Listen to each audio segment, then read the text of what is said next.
Et on parle jardin avec Xavier Bunker. Alors Xavier, bonjour. Bonjour. Vous êtes responsable de l'exploitation du lycée horticole de Dardilly et aujourd'hui vous avez envie de nous parler des néfliers. Qu'est-ce que c'est exactement? Voilà, parce qu'en fait c'est un arbre qui est maintenant méconnu.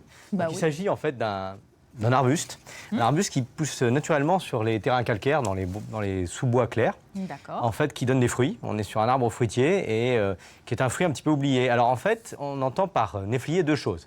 Il y a celui-ci, celui-ci là, que l'on a ici également, D'accord. qui est le Mespius germanica, ou le néflier allemand, qui lui est spontané en Europe. Et puis on a un autre arbre qu'on a tendance à appeler néflier, qui est l'Eriobotria.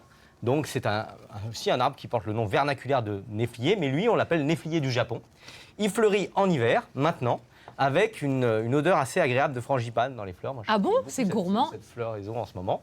Et par contre, lui, il va faire un fruit tout à fait différent qu'on va trouver en été et qui a l'aspect peut-être un peu d'un abricot, un peu plus lisse, avec deux gros noyaux, deux grosses graines au milieu qui sont très jolies, mais voilà, qui va se manger en été. Celui qui nous intéresse aujourd'hui, c'est le Mespius germanica, parce que c'est la saison.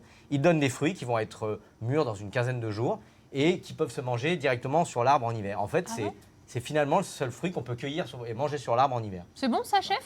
Ah, c'est excellent, moi j'en ai sur le marché à Saint-Étienne. Marc Bissardon, il m'en fait chaque année. Ça, vous l'ouvrez simplement, juste l'impact du gel va assouplir un peu la coque, va faire mûrir le fruit. Vous l'ouvrez simplement, vous passez ça au tamis parce qu'il y a des petites graines. Oui. Et ça a un goût de date confite, de figue, avec le foie gras pour les fêtes d'hiver. C'est Oh, un génial. fruit fabuleux. Est-ce qu'on peut le faire pousser chez soi? Alors bien sûr, donc en fait, en général, ça s'achète en automne comme ça. D'accord. C'est un arbre qu'on peut avoir et acheter soit en racine nue, comme celui-ci. Donc il a été feuillé, il a été cultivé en plein champ, Oui. il est arraché pour être commercialisé comme ceci et planté là. Oui. Ou alors en conteneur. C'est un petit peu plus facile pour l'amateur. Et puis surtout, on a une période de plantation qui va être plus longue, puisqu'on peut le planter jusqu'au printemps comme cela. Ah bah oui. Et moi, ce que je vous propose de montrer aujourd'hui, c'est comment on va préparer cet arbre pour la plantation maintenant.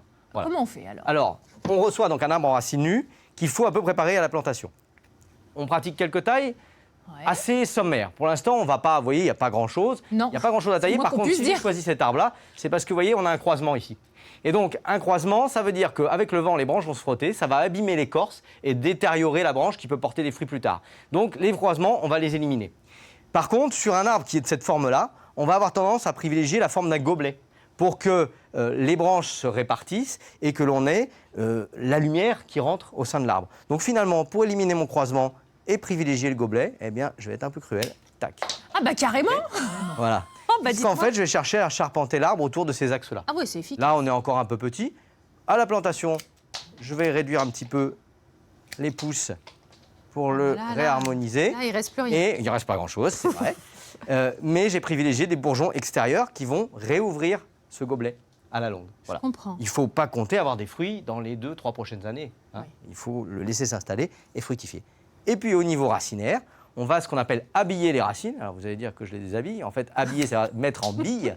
C'est-à-dire qu'on reprend tout simplement les coupes.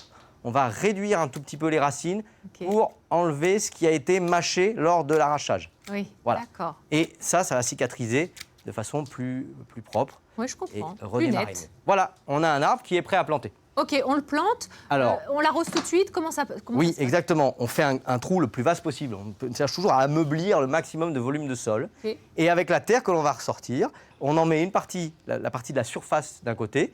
On peut l'amender avec du compost. La terre plus du fond de l'autre côté. Ce ne sera pas forcément la meilleure terre, celle du fond.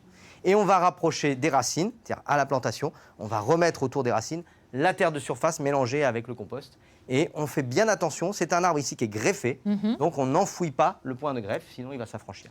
Il va refaire des racines et on perd l'intérêt du greffage. D'accord. Voilà. Xavier, Donc- pour terminer, le petit Oui. conseil du jardinier. Alors, rapidement, juste dire que une fois que cet arbre est au verger ou dans le potager, on l'arrose abondamment à la plantation, ça c'est obligatoire, Oui. et on l'arrosera ensuite le premier été juste pour l'aider, et on fertilise au printemps. Pas toujours utile de fertiliser à l'automne parce que les engrais vont se lessiver avec l'eau de pluie de l'hiver. Vaut mieux fertiliser au printemps. Bien, c'est enregistré. Merci mille fois pour cette belle chronique. Et vous revenez quand c'est mûr, qu'on Oui. puisse goûter. Hein